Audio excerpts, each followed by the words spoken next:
find Jesus, then you get on his team. You see that these other two teams of the world or more are dingbats.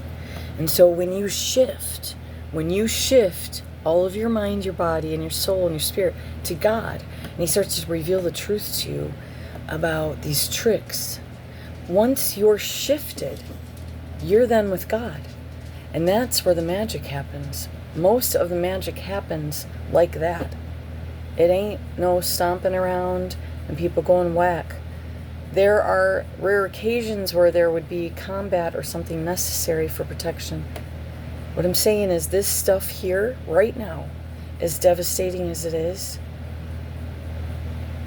we have to look at what our people and what we're doing here right now. Now, down the road, if we're still around, but Trump has literally gone kamikaze and there will be getting no through to him.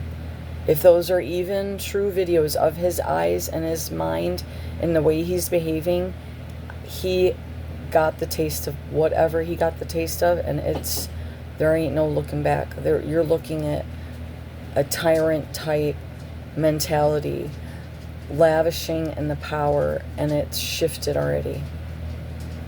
Okay? So as people, and say you can't talk or you can't write, maybe you don't have enough technology, just shifting with Jesus, that alone, you're stuck on an island, you shift with Jesus. So those energies and within us, with God, our spirit, is what makes the power happen. I promise. You don't have to do lamentations 24/7. Some might have to sometimes. Now, I've went over this before. Different people have different jobs in the kingdom. Some you may never even know about.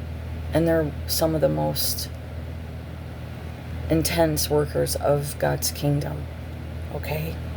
They're not the loud and obnoxious like me at times to get my look, me and Jesus are still working it out, okay? And we'll be doing that till the day he lets me leave and come see him, okay? And be with him. And see the ones I love that made it there.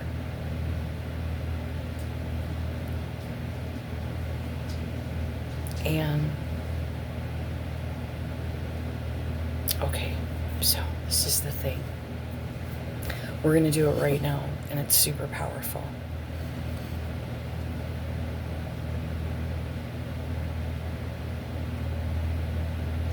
No more divide on these matters that will swirl around and flare up and divide again.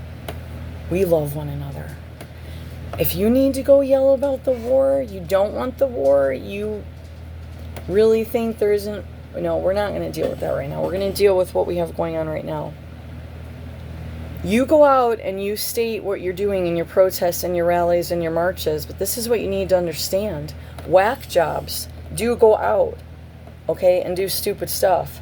So the minute you commit to a protest or something, you already have to realize you're putting yourself in danger. Regardless if you're just staying in one spot, you're not obstructing traffic, you're not doing anything wrong, you're not calling people adverse names, making threats just at an insane rate that makes no sense, and it's not accomplishing anything, and you're obstructing traffic and you're causing problems for people to get to work and pick their kids up from school, and you're bombing stuff and firing stuff and burning flags. I don't know what I said the other day. You can't burn flags. If you're burning flags, you have to go wherever you came from. If you need to wave your flag, you better have the American flag up first and then your native flag. Okay? I'm sorry, that's just the way the books work. If I got to stay somewhere over in the Mediterranean, I wouldn't have been running around with the United States flag like some kind of lunatic and burning their flags. Now, it's just certain common courtesies, and I don't think none of us were raised with enough manners to know the difference, is the minute you commit to on street in front of the White House, you are putting yourself in danger. All right? That just in itself, with not a peep coming out or a sign being held. Okay? Lunatics are out there. Okay? We don't know how many. Most of them are just, I don't know what they're doing. Well, I do, but listen. But you cannot obstruct traffic and stuff. The lunatics could be in the trucks and vehicles. You think they want to see your purple-haired vegan butt out in the middle of the street with your whack outfit on? No, they do not.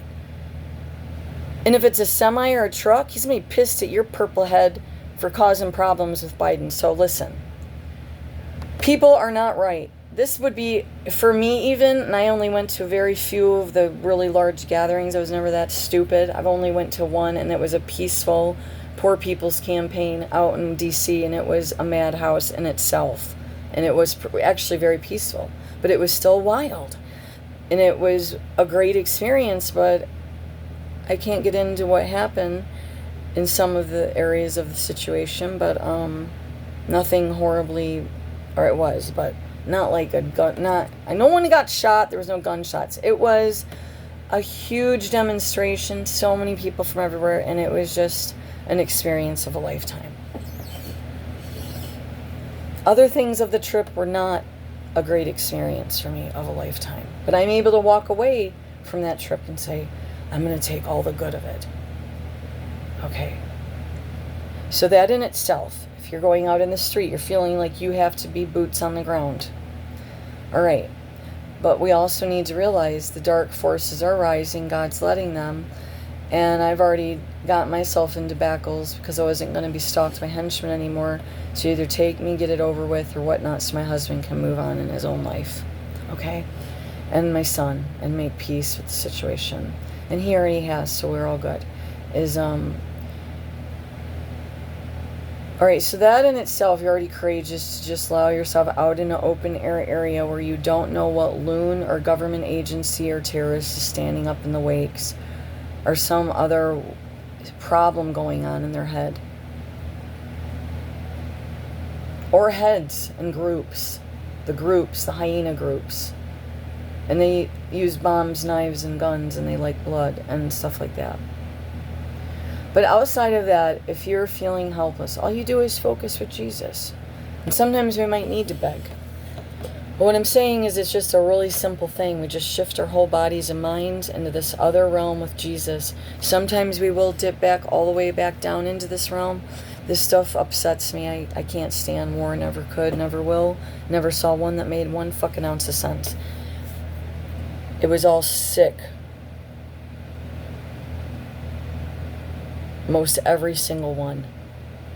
I don't know, and it's off the top of my head, and I'm going to be wrong. I'm going to say, in our modern history that we can kind of piece together, I would say maybe 2 wars were made sense. And that was against the Brits, the Queen, for sure. And all that hoopla around all that. But then, when you mix in the genocides, it's all canceled out in my world. But we still have to keep the Constitution, okay? So let's just work there. And if we'd all just make the shift, maybe we can settle down the spirit now that Trump has gotten, because I don't need to watch much. I just have to see a little bit, and I just have to compare samples. But mainly it's in my spirit. I don't even have to do a lot, really. Is what I mean is gather sources and then say, I got all these resources, like I'm writing a term paper. Me and God are in a little bit different situation. The only thing I mess up with, and I'll do it till the day I die, is I'm always a little bit ahead of what maybe I should have been. And that's okay, because like I saw someone I respected his work. He was giving a message in 2016 at a conference. He goes, but his first name was Russ. I'm going to leave his last name out, because I think he was horribly targeted. I know he was. He had horrible events with the government. But he still stood strong till the day he passed. I don't know if it was natural, if it was a disease, or he was murdered. I think when someone that loves Jesus like that is targeted like that on so many levels, you can't really just say, oh, it was that one thing. It's all of it. You know what I mean? You can laugh about this. That was why I did it. But I'm not mocking anything when I do my outfits. I love outfits and I love costumes, and I would never, ever be disrespecting anyone. And when I did kind of disrespect the tea movement, I used a stuffed teddy bear like I was doing a toddler show to explain identity crisis, and that her name's June Bear, and she's dressed like a weirdo, too much so. And I had a skit I did, and it was very short, and I was most likely buzzed on wine or something. And June Bear, I was videoing June Bear like she was the show, so you didn't really see me. And it was funny. So see, I would do something like that.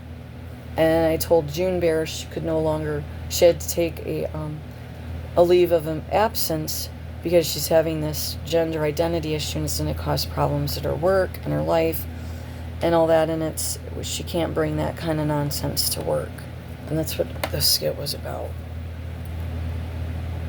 Okay, so that was all it was, is we're doing this shift with Jesus. That doesn't mean it will feel good. And then we just pray for victims. And you know what? We pray also, and it will upset people that are neuronormal, like I can't stand spiritual fanatics, as those that finally get to go home to heaven and not be held in hostage situations most of their lives and decades in some of these countries, because that's how they have to live. And then for some reason, we have to fondle our way over in that mess all the time, and we're sick of it. God is real sick of it. Love you.